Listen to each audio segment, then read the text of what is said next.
ఆ రోజేమో అఘోరాలు మన అమ్మాయిని చంపడానికి చూశారు, ఈ రోజేమో ఎంతో ప్రేమగా పెంచుకుంటున్న కుక్కలు చనిపోయాయి. ఇదంతా చూస్తూ ఉంటే ఈ ఇంటికి ఏదో అరిష్టం జరగబోయేటట్టుందండి. ఏదో దుష్ట శక్తి ప్రభావం స్పష్టంగా గోచరిస్తోంది. ఏది వరుడి జాతకం?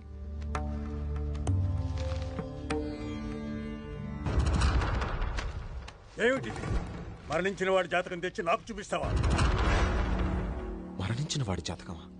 అతనిప్పుడు మా ఇంట్లోనే ఉన్నాడు స్వామి. అసంభవం! అతడు మరణించి 2 రోజులైంది.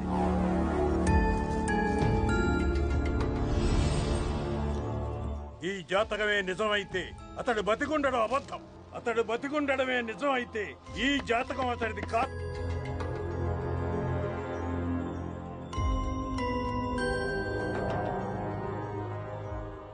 మావయ్య ఏంటి ఈ టైంలో ఒంటరిగా కూర్చొని ఆలోచిస్తున్నారు?